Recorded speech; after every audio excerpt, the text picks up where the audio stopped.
Alright, welcome back, Intro to Engineering. Today we are working on Activity 5.4, Calculating Property Solids. This entire assignment is through your inatoms.instructure, so Canvas. Do not go to MyPLTW. It's all on Canvas. And to start, I'm going to go through this presentation. And once we're done with that presentation, you will work on this assignment here. So 1A through 1G and 2A through 2F, as well as questions 1, 2, and 3. Alright, so this is just to go over that stuff there. So let's get started. You'll go to your presentation tab, open up the PowerPoint, and we'll go into it from here. To start, properties of geometric shapes. So we've talked about shapes. Alright, shapes are 2D. Now we're getting into 3D, which would be solids. So solids that are three-dimensional objects. A 2D object is only 2 dimensions, meaning it can't have volume, okay? It only can have area, whereas a solid can have area, surface area, and solids can have volume, okay? So the different things that are included with solids are volume, mass, weight, density, and surface area. So all solids have these, and they can be used by engineers to manufacture, as well as determine what material types might be used, how much it's going to cost, if it's able to withhold or withstand whatever forces it's going to take. So those are all things that can be considered. To start, volume is represented by the letter V, okay? And it refers to the amount of three-dimensional space occupied by an object. So similar to what we talked about in 5.3 with density. Okay, and we do two different measurements. In the metric system, we use the cubic centimeter. All right, I don't know why I have cc. I mean, centimeters cubed would be cm to the third power, and English system would be the cubic inch, so inches cubed. To start, if we have a cube, that means all the sides are equal length. All right, so that would be volume equals side cubed. So notice how this is 4 high, 4 the width is 4, and the depth is 4. So 4 times 4 times 4, and that will give us the volume of a cube. So once again, easier way to do this is to actually have a calculator, and you'll be able to follow along, and that'd be 4 cubed. So in this case, 4 times 4 times 4, and you would get 64 cubed. All right, 4 times 4 is 16, 16 times 4 is 64. So 64 inches cubed. A rectangular prism has at least one side that is different in length from the other, so it's not a cube now. So the sides width and depth might be different, but it's base times width times height, or width times depth times height. Okay, so 2.5 times 4 times 5.25. In this example, if we had a different cube with different measurements, you would just input those instead. So in this case, it'd be 4 times 5.25 times 2.5 inches, and you get 52.5 inches cubed for this object. Okay. To calculate the volume of a cylinder, its radius and height must be known. Okay, if we don't know the radius and height, we can't solve for this volume.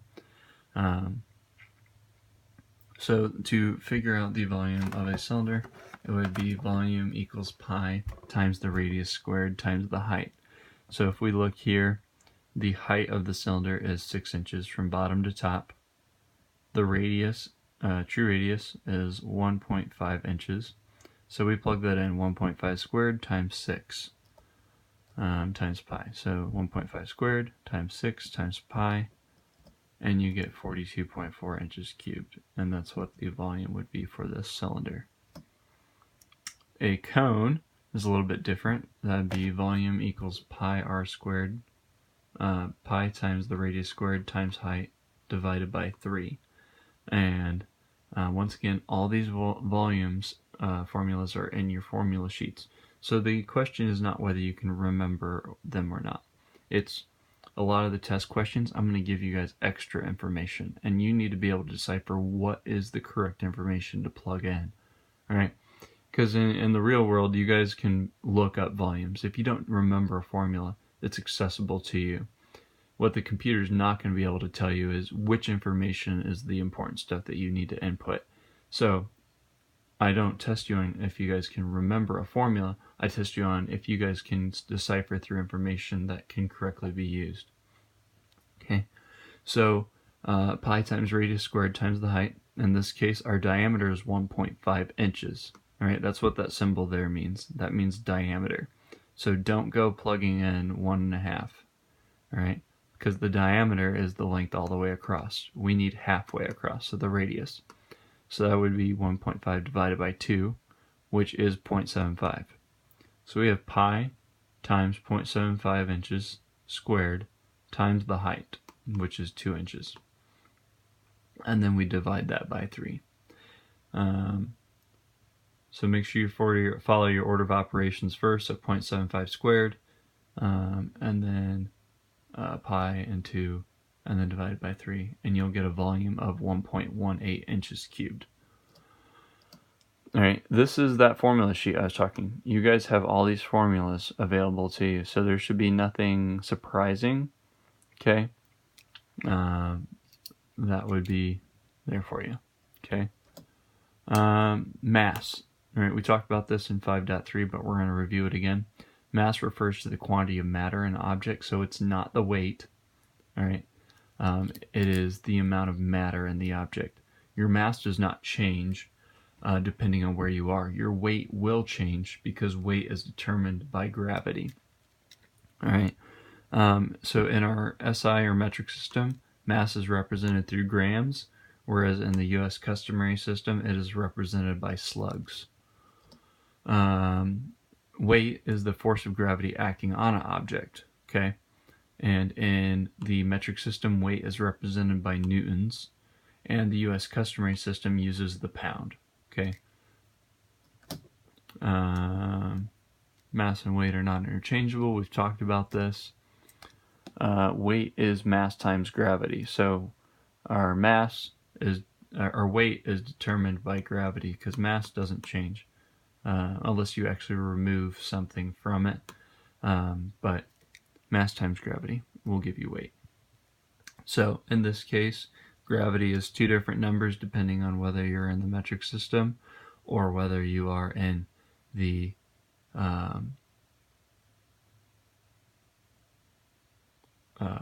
US customary.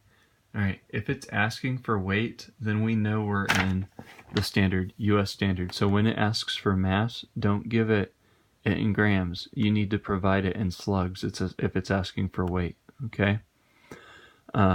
So make sure you convert appropriately. And then gravity, when it comes to the US customary, it is 32.16 feet per second squared, all right? In physics, typically you won't see this number. You might use it sometimes, but typically you're going to see it in the metric form, which would be the 9.8 meters per second squared. Once again, object, whether on the surface of the Earth, in orbit, or on surface, has the same mass. However, weight is determined by the gravity. In the metric system, a person's weight is typically reported in kilograms when it should be recorded in newtons. In the US customary system, object mass is typically recorded in pounds when it should be recorded in slugs. So both systems have their issues. For mass density, so how much density mass, that would be an object's mass per unit volume, and we use grams per cubic centimeter for the metric system, whereas density weight, we do the pounds per cubic inch. All right. This graph is something you saw in 5.3, but I'm going to bring it up again. If you pay attention to here again, mass density is represented through grams per centimeter cubed, whereas weight density is pounds per inch cubed. And these numbers are different, okay? Obviously, because one is using grams and they're different, one is using pounds, they're different units of measurement. To calculate the mass of any solid, we need to know its volume and mass density. Okay, or vice versa. So mass equals volume times density mass. To calculate the volume of this object, we have our measurements here. We have 17.28 centimeters, 8.89 centimeters, and 3.81 centimeters. So 3.81 times 8.89 times 17.28, and that is going to give us the volume of that object. Okay, 3.81 times 8.89 times 17.28, and it gave us the density mass, right? Density mass, and it tells us the density mass of aluminum, that's 6061, is 2.71 grams per centimeter cubed. So you have all these multiplied together, and you get 1,586 grams, and then 1.59 kilograms if you move the decimal over 3. Notice we have centimeter, centimeter, centimeter, and over here we have centimeter cubed. So what happens is the centimeters canceled out and you're left with grams, and that's why mathematically that works out. Okay, let's do this one. So we have this aluminum. Now it's telling us the density weight of aluminum, not the density mass, but the density weight of aluminum is 0.098 pounds per inch cubed. All right, so we have to figure out the weight. It's wanting to know the weight. So we have the density weight. We now need to know the volume. So 1.5 inches by 3.5 inches times 7 inches. Okay. And you get 36.75 inches cubed multiplied by density weight, 0.098 pounds per inch cubed. The inches cubed will cancel out, leaving only the pounds behind, and your weight is 3.6 pounds. Okay.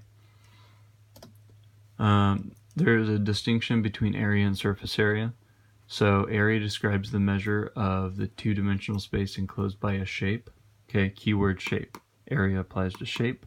Surface area is the sum of all areas of the faces of a three-dimensional solid. So if you hear surface area, then it should be a solid. If you hear area, then it's a shape. And once again, a shape is 2D, whereas a solid is a three-dimensional object. So in order to calculate the surface area of a rectangular prism we talked about in 5.3, the area of each face must be known and added together. So for example, this is breaking this down into a box. Basically, you could fold this cardboard box up and make this by cutting this out. C and E are going to equal the same area, A and F will have the same area, and D and B will have the same area. Okay, so to do that, it would be 3 times 4 equals 12. Notice how area F has the same one. So once you have 3 of those sides, since it's a rectangular prism, all right, once you have 3 different sides, the side opposite is going to be the same. So then you add all those together, and you would get 136 inches squared. So notice you have 4 times 3, you have 4 times 8, which would be this surface and the bottom. You have 3 times 8, which would be this surface and the back. And then once again, 3 times 4, you have the front, or the right side and the left side. And then that equals 136 inches squared. Another way to represent the formula for surface area of a rectangular prism is right here. So either way works. Some people like this because I think it takes a step out of it. Other people like to go back to this method just because they can't forget anything. All right. There's that example I was talking about, 136. So what is the surface area of this rectangular prism? I'm going to let you guys work on that for a moment and get back to me. I'm going to go ahead and work on it on my own down here, and we will compare our answers in just a minute. So go ahead and do that.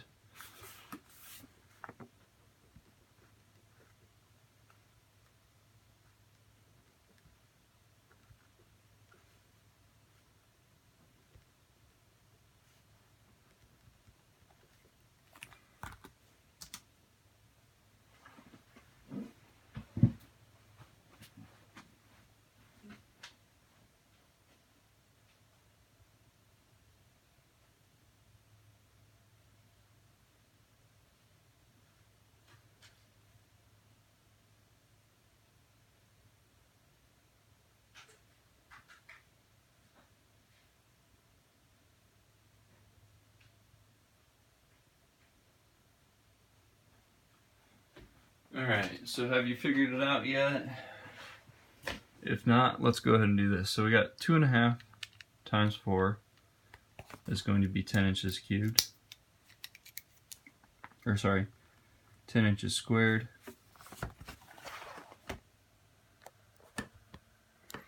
Uh, 4 times 5.25. And you get 21 inches squared.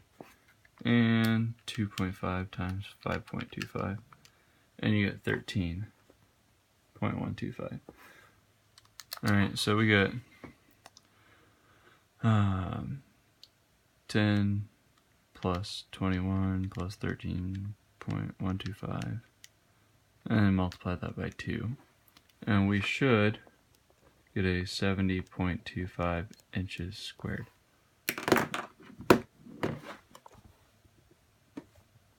Okay.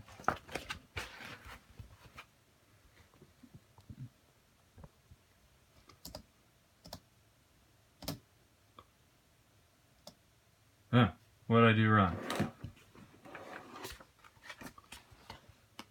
2.5 times 4. 5.25 times 4. And 5.25 times 2.5. Oh, okay. I figured out what I did wrong here. So, 4 times 2.5. 4 times.